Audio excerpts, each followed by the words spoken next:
신통한 점괘. 옛날 어느 마을에 아주 가난한 영선이라는 선비가 살고 있었습니다. 영선이는 글공부도 포기하고 열심히 일을 하였는데도 도무지 살림살이가 나아질 생각을 하지 않았습니다. 제발 우리 가족 좀 살림살이가 먹고 살 걱정만 없게 되었으면 좋겠다. 영선이는 하늘에 대고 빌었습니다.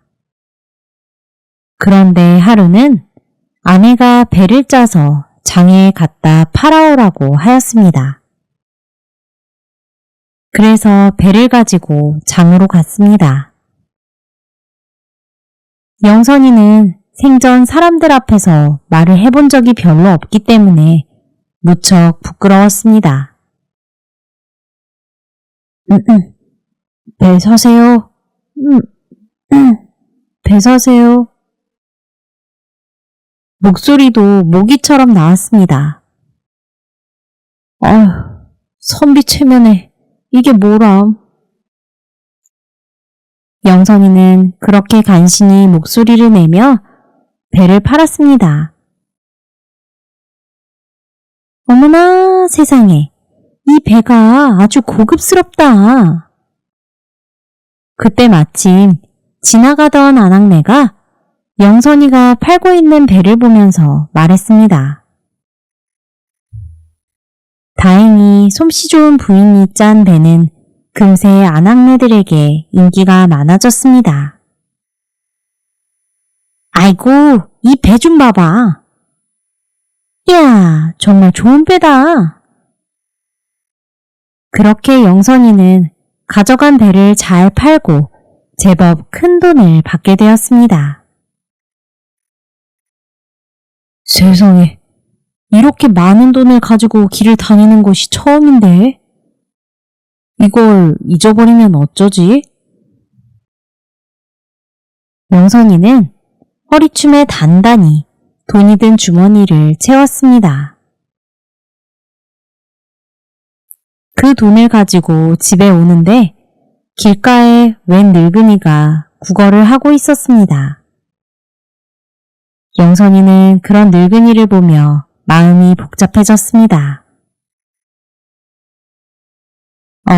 이런.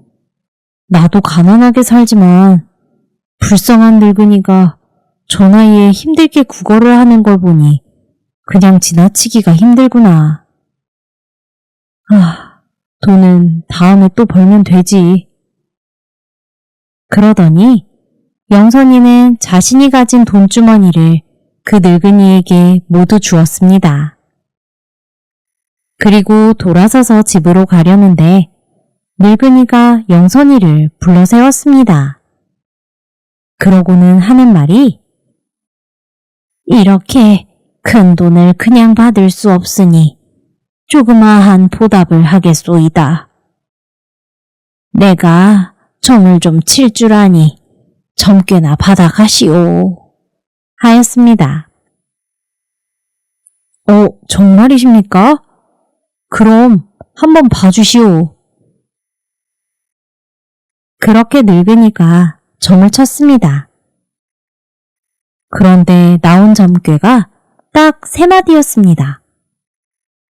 그 3마디는 위태롭거든 가지 마라.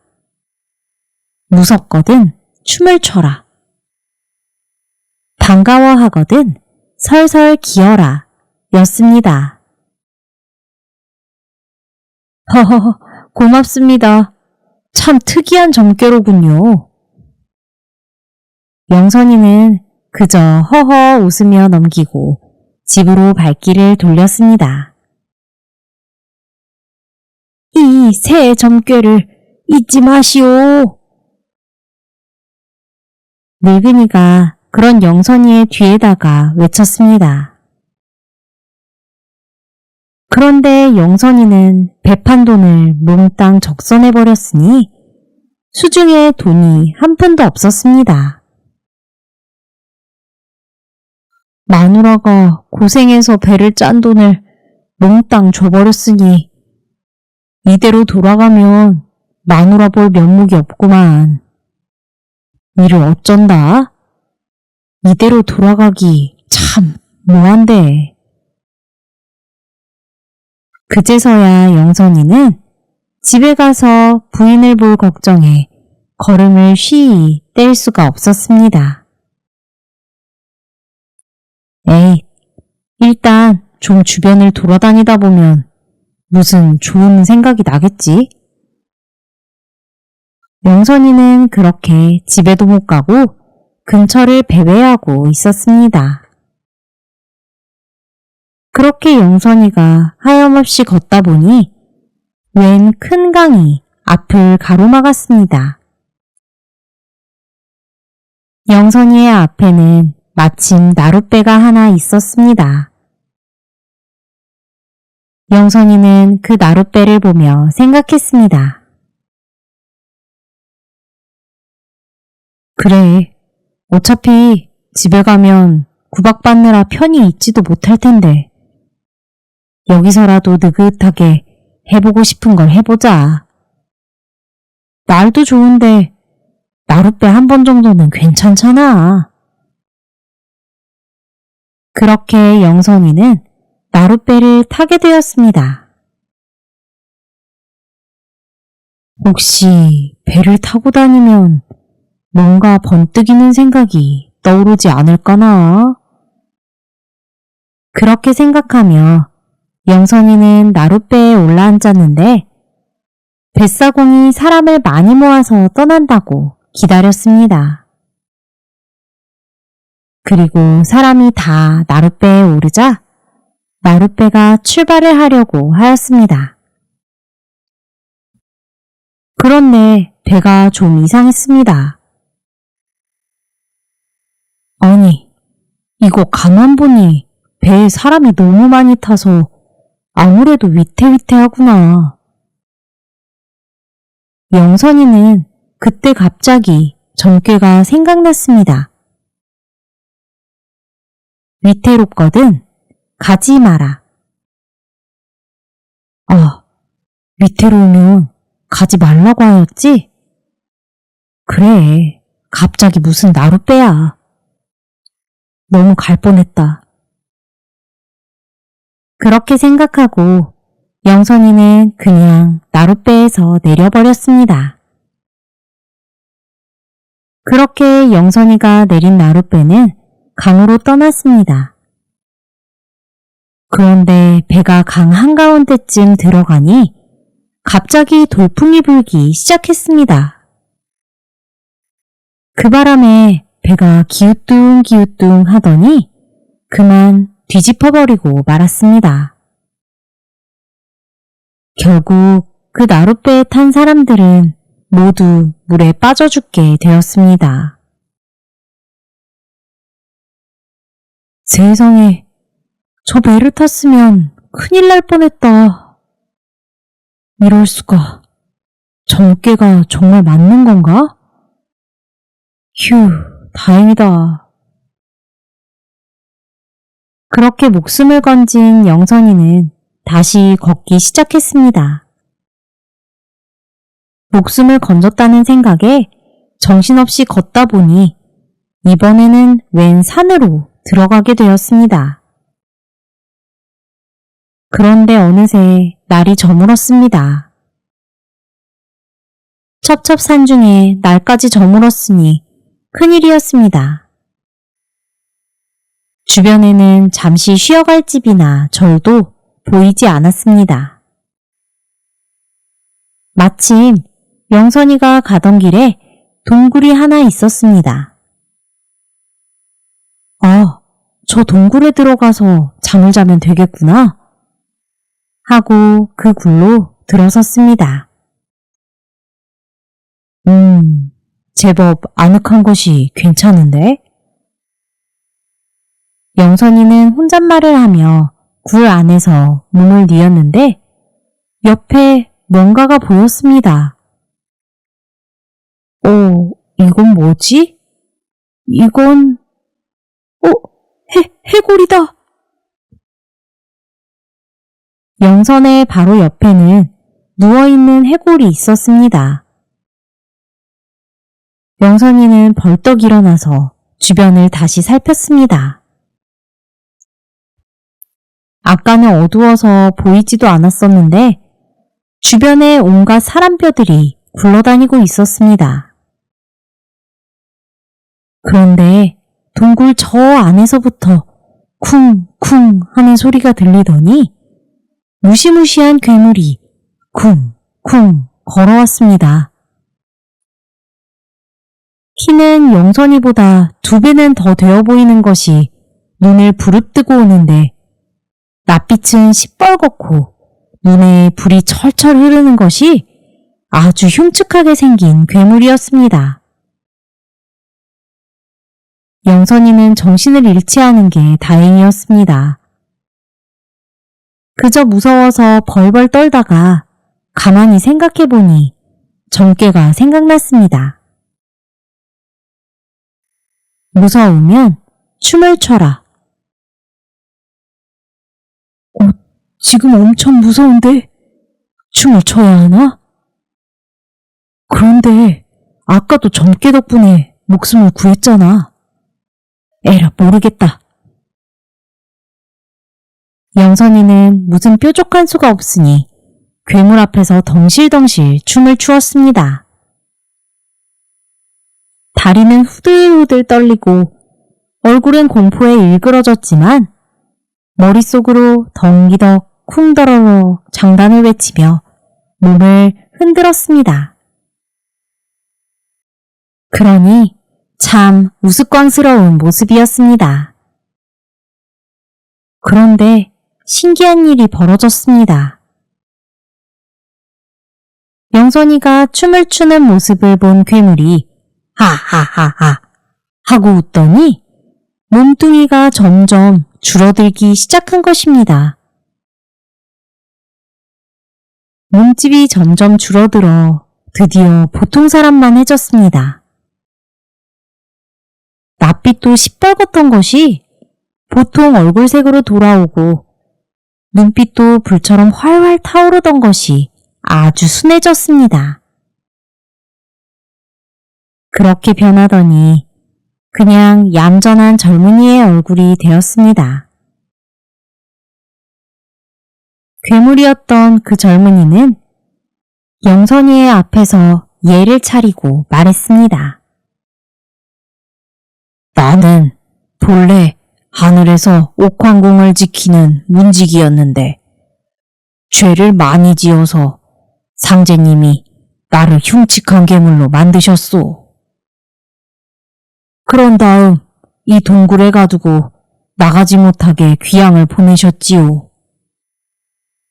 그러고는 상제님께서 누구든 네놈 얼굴을 보고 춤추는 사람이 있으면 죄가 풀리고 원래대로 돌아갈 수 있을 것이다 하셨는데 그동안 수많은 사람이 이 동굴에 들어와도 나를 보면 기절 초풍을 하고 죽어 도무지 다시 돌아갈 수가 없었습니다.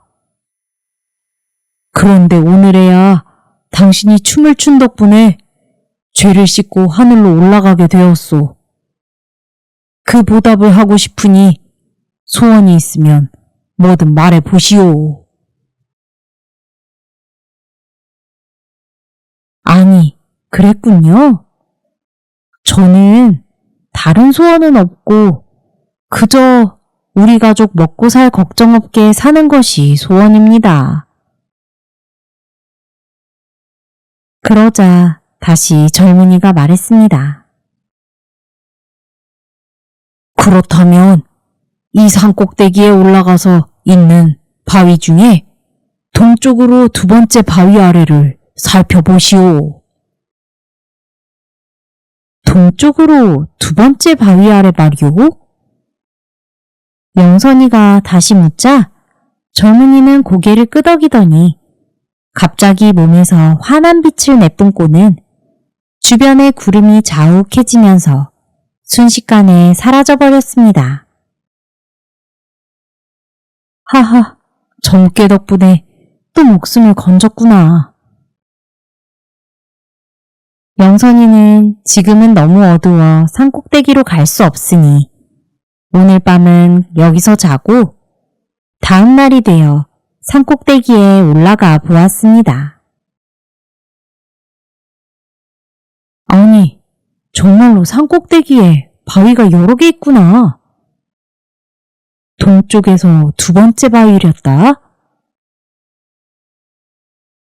영선이는 동쪽에서 두 번째 바위를 찾아 그 아래를 살펴보았습니다. 아니, 이것들은 다 산삼이 아닌가?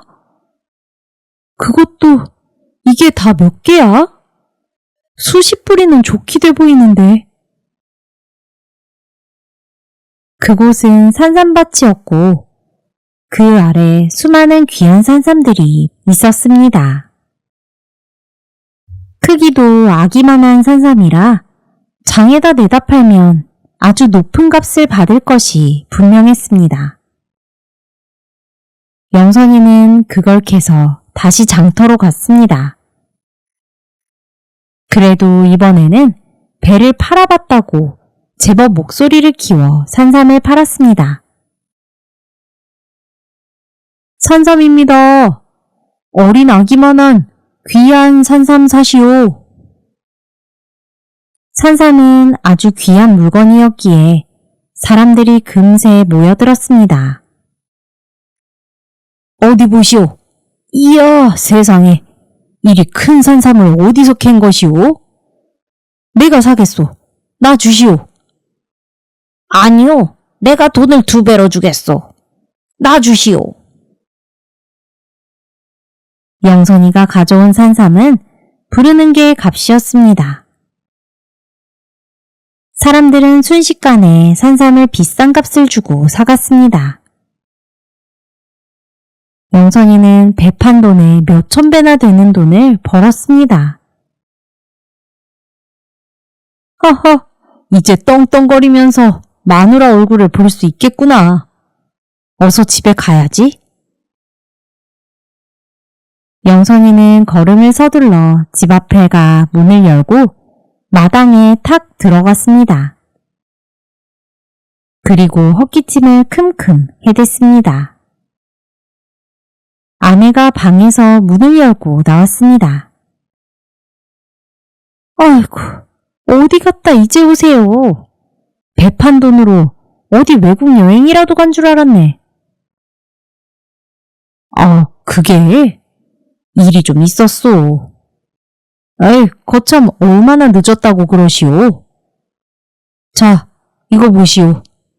돈 많이 벌어왔소. 아니, 세상에. 여보, 어떻게 이렇게나 당신이 나갔다 들어왔는데 반가운 적은 처음이에요. 그때 순간 영선이의 등골이 오싹해졌습니다. 마지막 점괘가 반가워하거든 설설 기어라였지? 영선이는 그 자리에서 바로 다짜고짜 엎드려 기었습니다. 아니, 여보, 갑자기 왜 바닥을 기어요? 부인은 이상한 듯 영선이를 보며 말했습니다. 있어 보시오. 이리 해야 하오. 영선이는 계속 열심히 기었는데 그렇게 기다 보니 마루 밑에 웬 사람과 눈이 딱 마주쳤습니다. 순간 영선이와 마루 밑에 있던 사람은 얼어붙어 서로를 쳐다보며 아무 말도 못하고 있었습니다. 영선이 자세히 보니 마루 밑에 있는 사람은 시퍼런 칼을 들고 몸을 웅크리고 숨어 있었습니다. 그러다가 기고 있는 영선이에게 딱 들킨 것이었습니다. 기지 않아서 도둑을 못 봤다면 영락없이 도둑놈 칼에 죽을 뻔한 것이었습니다. 시간이 멈춘 듯 얼어붙은 두 사람 중에 먼저 움직인 것은 도둑이었습니다. 도둑은 칼을 들고 마루를 나와 영선이를 향해 달려들었습니다. 어휴, 깜짝이야! 갑자기 도둑이 마루를 나와 달려들자 영선이는 깜짝 놀라서 들고 있던 돈주머니를 놓치고 말았습니다.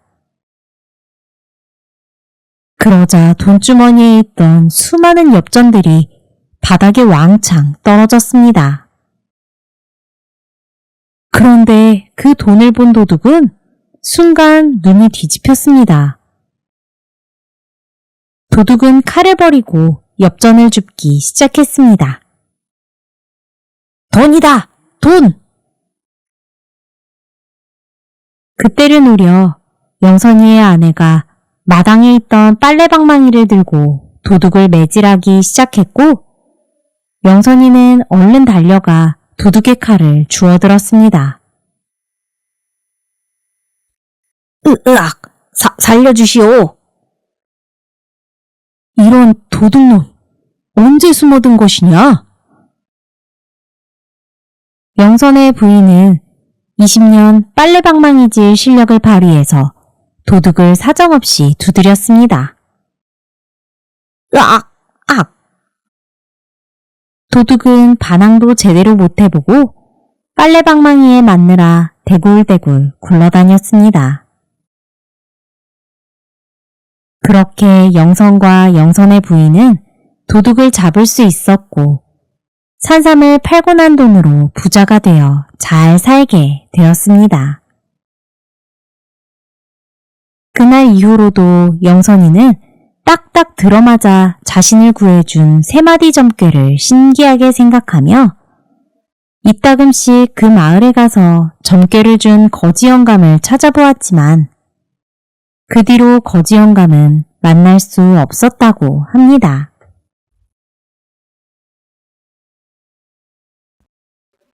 호랑이를 잡은 바보. 옛날 어느 마을에 한 바보가 어머니와 단둘이 살고 있었습니다. 바보가 하는 일이라곤 하루 종일 밥 먹고 화장실에 가고 잠을 자는 일뿐이었습니다. 그러던 하루는 어머니가 보다 못해 바보에게 말했습니다. 아이고 아들아, 제발 뭐라도 좀 해봐라. 다른 집 아들들은 나무도 해오고 농사도 짓는다는데 너는 이렇게 밥만 먹고 화장실만 가고 잠만 자느냐? 아이 참, 어머니도 제가 마음만 먹으면 다 할 수 있다니까요. 바보는 그렇게 말하더니 괭이를 들고 마당에 나갔습니다. 영차, 영차. 바보는 땅을 깊이 팠습니다. 그리고는 그 구멍에다가 푸드득 푸드득 큰 일을 보고 다시 흙을 덮더니 그 위에 깨를 부었습니다. 저러러 절저러러 깨어 절저러러. 바보는 그렇게 깨에게 노래를 불러주었습니다. 어머니는 그런 아들의 모습을 보면서 무척 답답해하였습니다. 아니, 저놈이 어쩌려고 저러는 거지? 그러고 나서 며칠이 지나자 그 자리에 깨나무가 수북히 나더니 깨가 주렁주렁 열렸습니다. 이야, 깨가 아주 잘 열렸다. 어머니, 보세요. 깨가 잔뜩 열렸어요. 바보는 수많은 깨를 다 따서는 그 깨로 기름을 짜내어 항아리에 부었습니다. 세상에, 우리 아들이 기름을 만들었구나. 아주 잘했다. 어머니는 뜻밖에도 아들이 기름을 만들어내자 놀라워했습니다. 하지만 이내 벌어진 광경에 또다시 한숨을 쉬었습니다. 아들은 강아지 한 마리를 얻어오더니 기름 항아리에 강아지를 넣었다 뺐다 이것을 수십 번 되풀이했습니다. 강아지는 기름에 절어서 매끈매끈 반질반질해졌습니다. 아니, 기껏 깨를 키워 짜내더니 거기에 강아지는 왜 넣는 거니? 아이고, 머리야. 어머니가 뭐라고 하거나 말거나 바보는 칡덩굴로 동아줄을 꼬기 시작했습니다. 동아줄 한 끝에는 강아지를 메고 다른 한 끝은 큰 나무에다 꽁꽁 붙들어 메었습니다. 그러자 강아지에게서 나는 참기름 냄새가 솔솔 사방으로 퍼졌습니다. 마을을 넘어 산속 깊은 곳까지 참기름 냄새가 안 나는 곳이 없었습니다. 아니, 이게 무슨 냄새지? 맛있는 냄새가 나는구만. 산속에 있던 호랑이들이 참기름 냄새를 맡고는 하나둘씩 모여들었습니다. 오, 아주 맛있는 냄새가 나는 강아지구나. 호랑이 한 마리가 가장 먼저 와서 날름 강아지를 삼켜버리고 말았습니다. 그런데 강아지가 하도 미끌미끌 기름이 발라져 있으니 호랑이의 똥구멍으로 미끄러지듯이 바로 쑥 나오고 말았습니다. 하하, 이건 내 거다.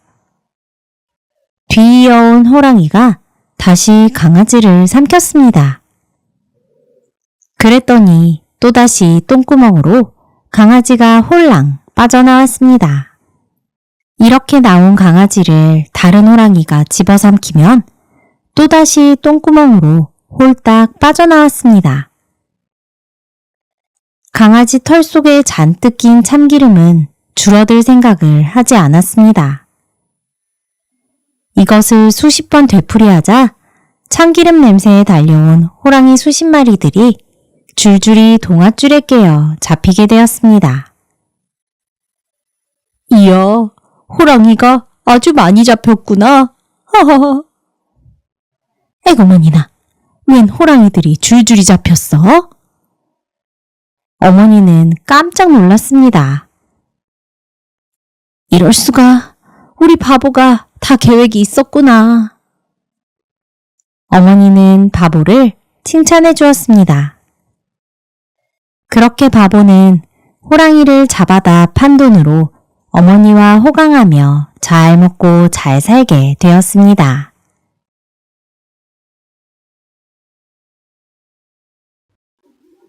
방울사또의 명판결. 옛날 어느 마을에 방울사또라는 별명이 붙은 한 사또가 있었습니다.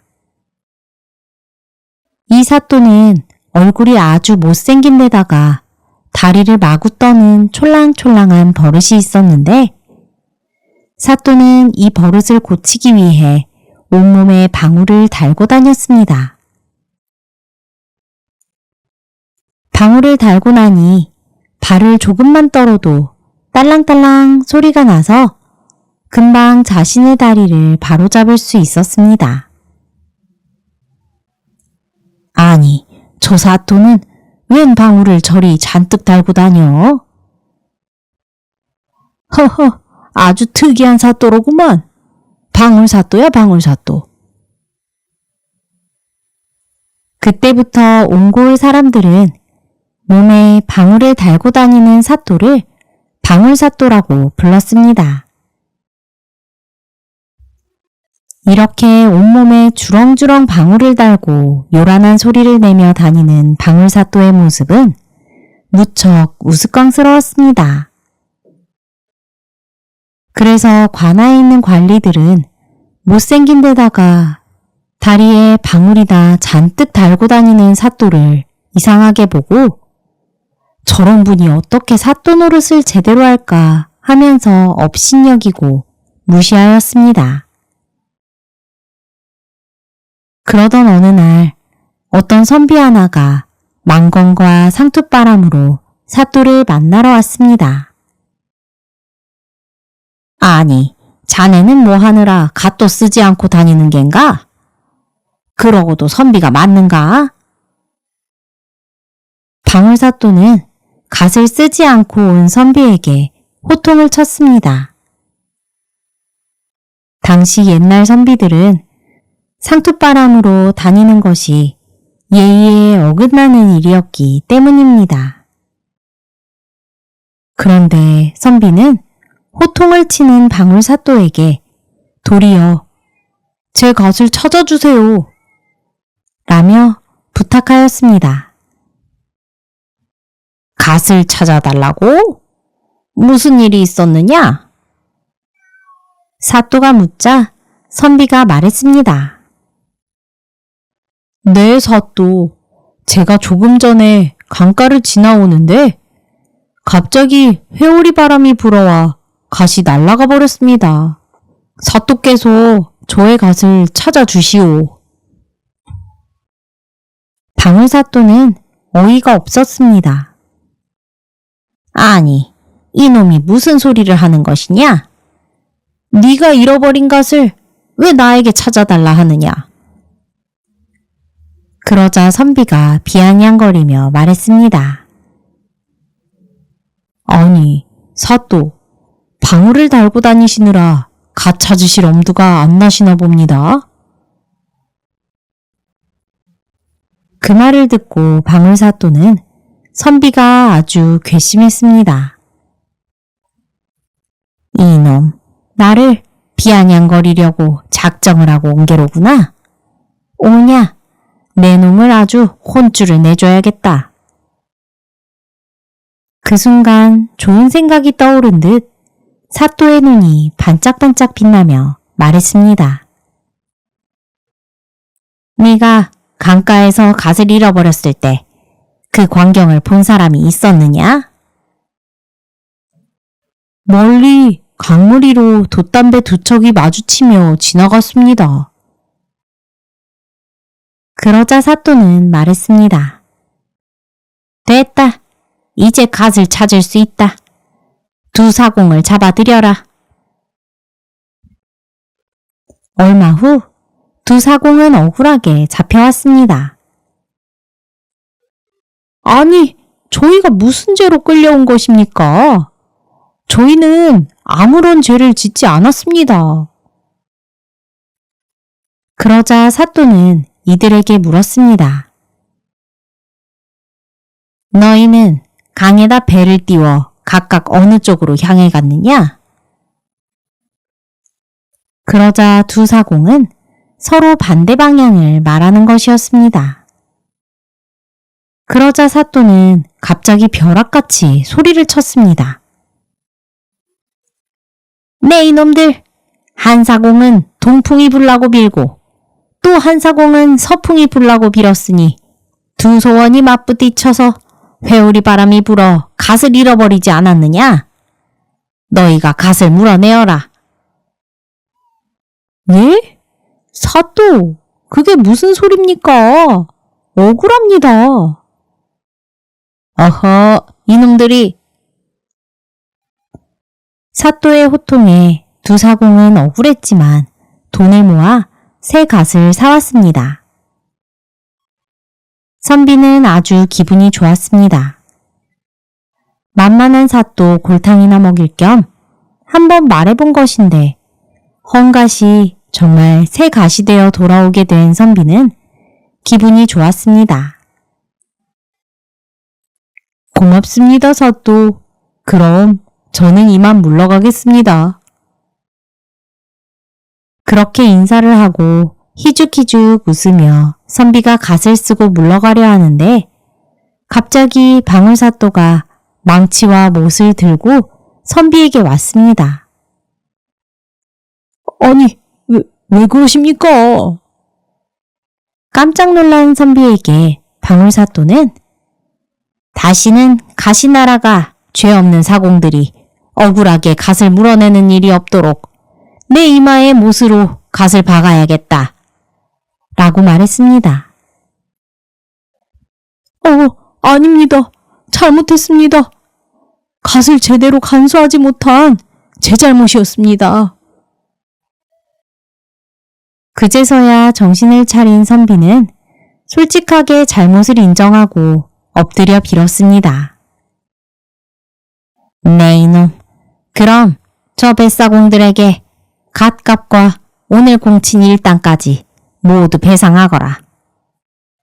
네네, 알겠습니다. 그리하겠습니다. 그렇게 선비는 방울사또를 웃음거리로 만들려다 호되게 당하였습니다. 사람들은 방울사또의 훌륭한 판결에 감탄하였습니다. 개똥에서 핀 개나리. 옛날 어느 마을에 이상한 할아버지가 나타났습니다. 할아버지는 집집마다 기웃거리며 이 늙은이에게 먹을 것 좀 주시구려 하고 구걸하고 다녔습니다. 하지만 마을 사람들은 할아버지를 경계하며 아무도 먹을 것을 주지 않았습니다. 누군지도 모르는 이상한 할아버지에게 먹을 것을 줄 수는 없지. 모진 마을 사람들은 할아버지를 매정하게 대했습니다. 하는 수 없이 할아버지는 배고픔을 참고 먼 길을 떠나야만 했습니다. 그런데 그때 한 마음씨 착한 아주머니가 할아버지에게 먹을 것을 나누어 주었습니다. 할아버지, 저희도 가난해서 많이 드릴 수는 없지만 이거라도 좀 드세요. 세상에, 이렇게 착한 분을 보았나? 정말 고맙습니다. 할아버지는 착한 아주머니의 마음씨에 크게 감동하며 몇 번이고 고맙다고 말했습니다. 그리고 먹을 것을 나누어 준 아주머니에게 짚을 둥글게 엮어 그릇을 하나 만들어 주었습니다. 뭔가 묵직한 그릇을 이상하게 생각한 아주머니는 할아버지가 간 뒤에 뚜껑을 열어보았습니다. 그런데 그 안에는 금은보화가 들어있었습니다. 한편 아주머니의 소식을 들은 욕심 많고 못된 부자도 금은보화를 얻기 위해 할아버지를 찾아다니기 시작했습니다. 그리고 곧 할아버지를 만나게 되었습니다. 이보쇼, 영감. 아이고, 한참 찾았네. 잘 만났소. 배가 고프시다며? 이것들을 먹고 나에게도 그릇을 주시오. 할아버지는 한눈에 부자가 나쁜 마음을 품고 있는 것을 알았습니다. 이번에도 부자에게 지프로 된 그릇을 만들어 주었습니다. 부자가 신이 나서 그릇을 열어보았는데 그 안에는 금은보화 대신 개똥이 잔뜩 들어있었습니다. 부자는 화가 나서 개똥을 땅에 내팽개쳐 버렸습니다. 그러자 개똥이 떨어진 땅에서 노란 꽃이 피어나기 시작했습니다. 하하하, 개똥도 나누어주기 아깝다고 생각하는 사람은 개똥이나 잔뜩 가져야지. 할아버지는 껄껄 웃으며 멀리 사라졌습니다. 이때 개똥에서 피어난 노란 꽃이 바로 봄을 알리는 노란 개나리꽃이라고 합니다.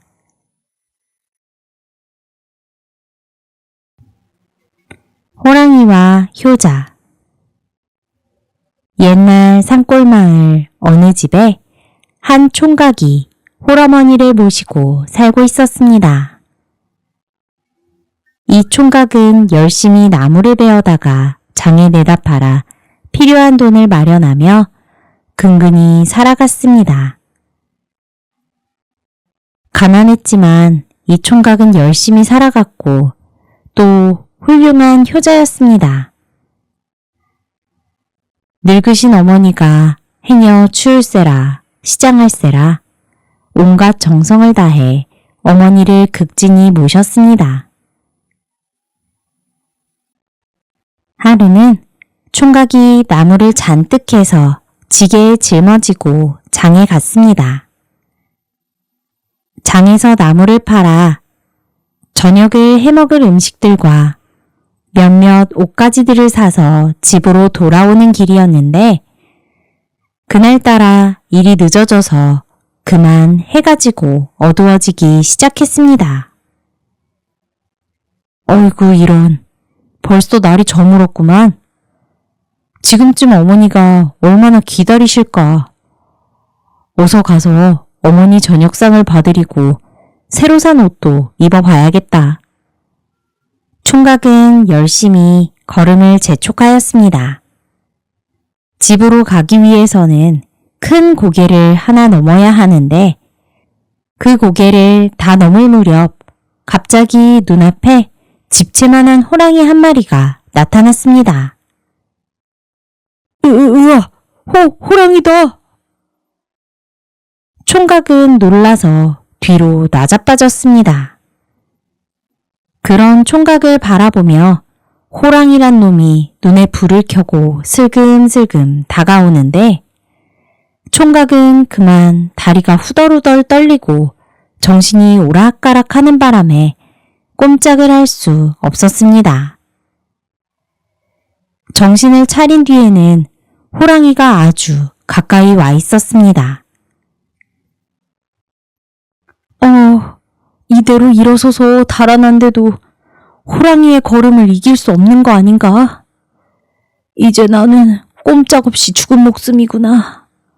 어머니. 총각이 정신을 가다듬고 가만히 생각해보니 자신이 죽는 것보다 늙으신 어머니가 혼자서 어떻게 살아갈지 더 걱정이 되었습니다. 이라, 모르겠다. 안 되겠으니 빌어나 보자. 총각은 갑자기 넙죽 엎드려서는 호랑이에게 손을 싹싹 빌며 말했습니다. 호랑아, 날 잡아먹더라도 조금만 기다렸다가 잡아먹으면 안 되겠니? 집에 계시는 어머니께 하직 인사라도 하게 해다오. 집에 늙으신 어머니께서 혼자 계신단다. 제발 내가 집에 가서 이 고기하고 새옷을 어머니께 드리고 인사하고 도로 나올 터이니 그때 날 잡아먹으려무나. 이대로 내가 사라지면 늙으신 울어머니 어찌 되실지 걱정이다. 총각이 이렇게 빌자 슬금슬금 총각에게 다가오던 호랑이가 그 말을 알아들었는지 갑자기 걸음을 탁 멈추었습니다. 그러고는 한참 동안 가만히 있더니 다짜고짜 빙글 돌아 앉았습니다.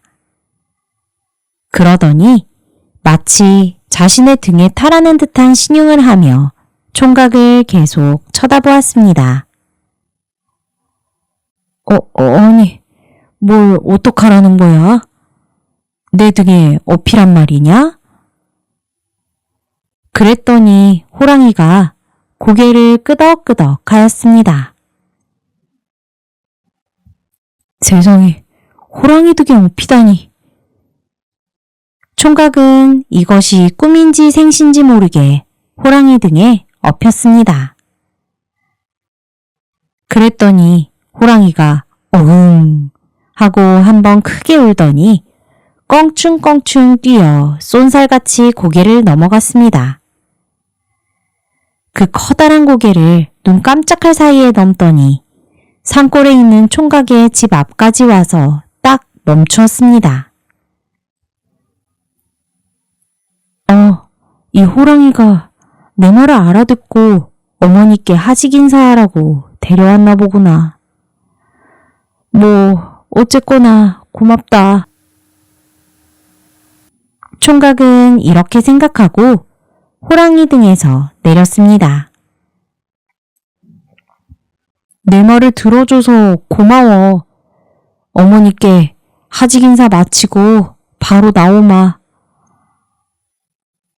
그러고는 총각은 집 안으로 달려 들어갔습니다. 집에 들어가 보니 어머니는 호롱불을 하나 켜두시고는 아들을 눈이 빠지게 기다리고 있었습니다. 얘야, 밤 늦기 전에 다니라니까. 위험하다고. 오늘은 어찌 이리 늦었느냐? 무슨 일이라도 있었던 게냐? 그것이 오늘은 장사가 좀 더디어서 일이 되었습니다. 어머니, 걱정 마시고 잠깐 기다리세요. 하고는 총각은 사온 고기를 가지고 고깃국을 끓여서 어머니를 배불리 먹여드렸습니다. 그리고는 어머니를 바라보며 말했습니다. 어머니, 혹시 제가 돌아오지 않더라도 마음 편히 잡수시고 내일 날이 밝는 대로 고개 넘어 친척집으로 가십시오. 거기 가시면 굶을 일은 없을 것입니다. 뭐라고? 아니, 어딜 간다는 게냐? 붙잡는 어머니를 뒤로 하고는 총각은 도로 밖으로 나왔습니다. 약속대로 순순히 호랑이에게 잡아먹히기 위해서였습니다. 자, 호랑아, 이제 되었다. 이곳은 어머니가 근처에 계시니 나를 저기 언덕으로 데려가서 잡아먹어라. 총각이 그리 말하며 밖으로 나와봤는데 아무리 찾아보아도 호랑이가 온데간데 없었습니다. 아니, 호랑이가 어디 갔지? 날 잡아먹으려고 기다린 게 아니었나? 총각은 고개를 갸우뚱하며 잠시 밖에서 호랑이를 두리번 찾다가 집 안으로 들어갔습니다. 휴, 살았구나. 아니, 어딜 가길래 그리 말한 것이냐? 이 애미가 속이 타들어간다. 아이고, 어머니 아닙니다. 어서 들어가 편히 주무세요. 걱정하지 마시고요. 그렇게 총각은 목숨을 건졌습니다. 그리고 며칠이 지나 또 나무를 팔러 장에 갔습니다. 장에 가서 나무를 팔고 어머니께 드릴 고기와 생선을 사가지고 돌아오는데 전에 호랑이를 만났던 고갯길에 막 들어서니 이번에도 집채만한 호랑이가 눈앞에 서 있었습니다. 아, 그 호랑이구나. 알았다.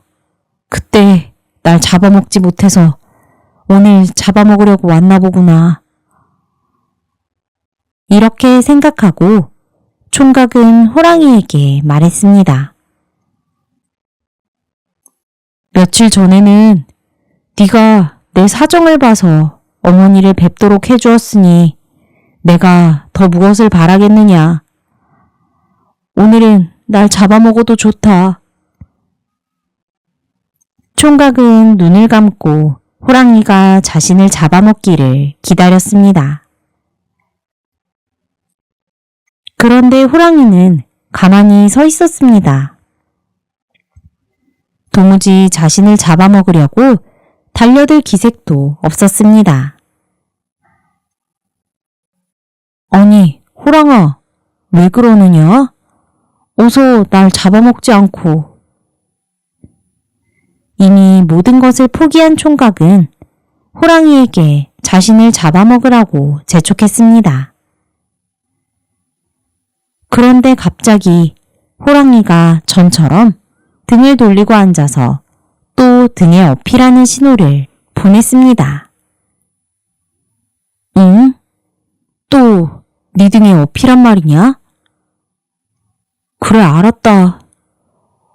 어디 멀리 가서 날 잡아먹으려나 보구나. 총각은 그리 생각하며 호랑이 등에 엎였습니다. 호랑이는 총각을 등에 업고 나는 듯이 고개를 넘어 집 앞까지 가더니 멈추었습니다. 그리고는 총각을 내려주더니 호랑이는 펄쩍펄쩍 뛰어서 어디론가 가버렸습니다. 총각은 호랑이 덕분에 높은 고개를 눈 깜짝할 사이에 넘어오게 된 것입니다. 아니, 이 호랑이가 날 데려다 주려고 그런 것이구나. 세상에, 호랑이 등을 타고 집에 오다니 이런 고마운 일이 있나? 그 뒤로도 총각이 장에만 가면 호랑이가 고갯길에서 기다리고 있다가 총각을 등에 업고 집까지 데려다 주었습니다. 총각은 덕분에 아주 편하고 안전하게 장터와 집을 오갈 수 있게 되었습니다. 그리고 하루는 어김없이 나무를 팔러 장에 다녀오는 길에 늘 호랑이를 만났던 곳에 왔는데 호랑이가 보이지 않았습니다. 아니, 오늘은 웬일로 호랑이가 안 나와 있지? 무슨 일이 있나? 늘 만나던 호랑이가 안 보이니 섭섭하기도 하고 걱정도 되었습니다.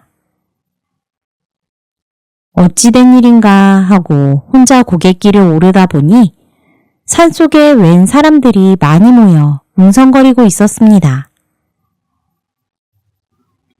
무슨 일이오? 뭔 일이 있소? 총각이 물으며 사람들이 바라보고 있는 곳을 보니 웬 커다란 구덩이에 호랑이가 빠져서 오도 가도 못하고 으르렁거리고 있었습니다. 아니, 이 호랑이는 나를 업어주려고 오는 길에 여기 이 구덩이에 빠지고 말았구나. 이럴 수가. 사람들은 구덩이 안에서 호랑이가 워낙 사납게 으르렁거리니 손을 쓰지는 못하고 웅성웅성 떠들며 구경만 하고 있었습니다. 그걸 보고 총각이 사람들에게 물었습니다. 여러분, 이 호랑이를 어찌할 셈입니까? 며칠 동안 가만히 두고 굶어 지쳐 제풀에 쓰러질 터이니 그때 가서 잡으려고 합니다. 지금은 너무 사나워서 뭘 어찌할 수가 없어요. 그러자 총각이 사람들에게 말했습니다. 그러지 말고 이 호랑이를 나에게 파십시오. 여러분에게 값은 후하게 쳐드리겠습니다. 그러면서 나무를 팔아 벌어놓은 돈을 모두 내놓으니 사람들이 돈을 받고 다들 물러갔습니다. 총각은 기다란 나무 막대기를 가지고 와서 호랑이를 구덩이에서 꺼내주었습니다. 아이고, 호랑아, 조심하지 그랬어. 자, 오늘은 고생했으니 날 태워다 주지 말고 어서 돌아가서 쉬거라. 그렇게 호랑이는 무사히 자신의 굴로 돌아갔습니다. 그런 일이 있은 뒤로도 호랑이가 총각을 업고 고개를 넘어다녔는데 총각이 업혀오는 길에 두런두런 이야기를 하며 어머니가 홍시를 먹고 싶어 하신다 말하면 홍시가 많은 곳으로 총각을 업어가지고 어머니가 산딸기가 먹고 싶어 하신다 말하면 산딸기가 많은 곳으로 업고 가주었습니다. 그렇게 호랑이도 총각을 살뜰히 도와 효자 노릇을 하였습니다. 그렇게 총각은 호랑이와 친하게 지내며 어머니를 모시고 오래오래 잘 살았다고 합니다. 산신령과 농부. 옛날 한 마을에 가난한 농부가 살고 있었습니다.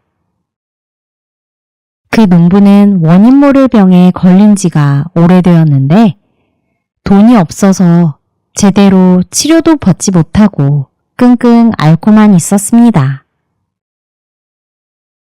더구나 이 농부가 일을 하지 않으면 가족들의 생활이 곤란해지기 때문에 농부는 아픈 몸을 이끌고 하루라도 일을 멈출 수가 없었습니다. 그러던 어느 날 농부는 고민 끝에 산속 깊은 곳 산신당에 올라가 기도를 드렸습니다. 산신령님, 제발 저희 가족들을 위해서라도 제 병이 낫도록 해주세요. 그렇게만 된다면 그 은혜에 꼭 보답하겠습니다. 그때였습니다. 산신당의 산신령 그림에서 목소리가 들려왔습니다. 가여운 농부야, 어쩌다가 그런 고약한 병까지 얻었는고. 농부의 기도를 들은 산신령이 나타난 것이었어요. 농부는 다시 말했습니다. 제 병만 고쳐주신다면 소 10마리라도 산신령님께 드리겠습니다. 제발 제 병을 낫게 해주십시오. 그러자 산신령이 말했습니다. 허허, 그렇게까지 약속을 할 수 있단 말이냐? 그래, 반드시 그 약속을 지키겠지? 물론입니다. 제가 낫기만 한다면 지킬 수 있습니다. 농부의 기도가 하도 진지하여 산신령님은 농부의 병을 낫게 해주었습니다. 세상에, 내 병이 낫다니 정말 믿기지가 않는구나. 농부는 가벼워진 몸이 어색할 정도로 몸이 무척 건강해졌습니다. 하지만 농부는 신령님과의 약속을 지켜야 할 일이 걱정이었습니다. 1년을 열심히 일해야 겨우 소 한두 마리를 구할 수 있는데 어떻게 소 10마리를 얻을 수 있을까? 약속은 해놨지만 이거 큰일이구나. 그러다가 농부는 꾀를 내었습니다. 옳지, 이렇게 하자. 농부는 밀가루를 빚어 소 10마리를 만든 것이었습니다. 그리고 산신령과 약속한 곳으로 갔습니다. 산신령님, 약속대로 여기 소 10마리를 바치옵니다. 하지만 산신령은 농부가 가져온 소를 보고 몹시 화가 났습니다.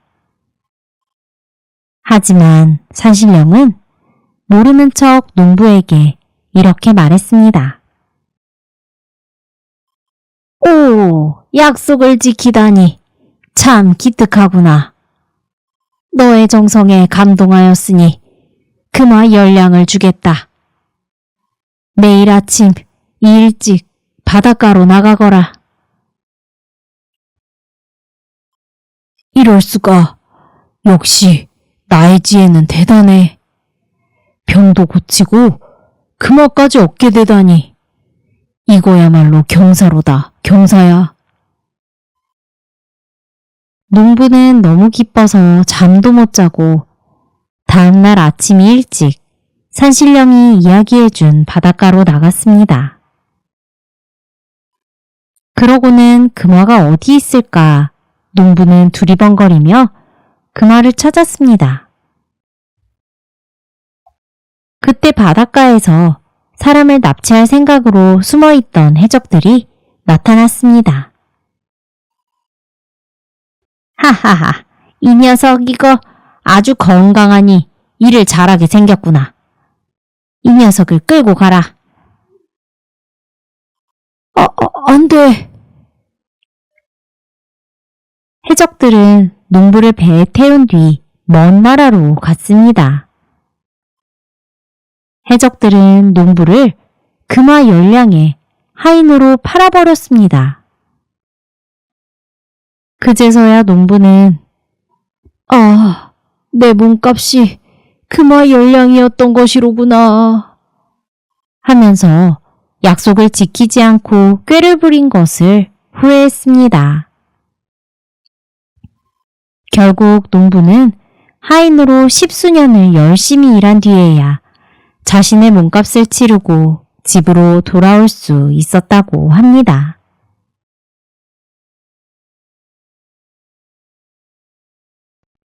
오늘 이야기는 병든 몸을 고치고 싶었던 농부가 산신령과 한 약속에서 비롯되었습니다. 산신령은 농부의 간절한 기도를 듣고 병을 낫게 해주었지만 농부는 결국 소 10마리를 준비할 수 없다는 사실에 꾀를 부려 밀가루로 빚은 가짜 소를 바쳤습니다. 그 순간은 똑똑한 재치처럼 보였지만 금화 열량을 받으라는 말에 들떠 나간 바닷가에서 그는 해적에게 붙잡혀 결국 금화 열량에 팔려가고 말았지요. 자신의 몸값이 바로 그 금화 열량이었다는 걸 깨달은 농부는 뒤늦게 후회하며 10수년의 세월을 고된 하인살이로 갚아야 했습니다. 약속은 크든 작든 지켜야 한다는 것을 이보다 뼈저리게 보여주는 이야기가 또 있을까요? 순간의 꾀로는 잠깐 웃을 수 있지만 결국 신뢰를 잃으면 돌이킬 수 없는 대가를 치르게 됩니다. 반대로 성실하게 지키는 약속은 시간이 걸려도 결국 나를 지켜주고 주변 사람들에게도 믿음을 줍니다. 오늘 하루를 마무리하시면서 혹시 내가 가볍게 넘긴 약속은 없는지, 지키지 못한 다짐은 없는지 한번 돌아보시면 좋겠습니다. 약속은 남을 위해서 하는 것 같지만 사실은 내 삶을 바르게 세우는 가장 든든한 기둥이 되니까요. 오늘도 함께 해주셔서 감사합니다. 다음 시간에 또 다른 이야기로 찾아올게요. 편안한 밤 되세요.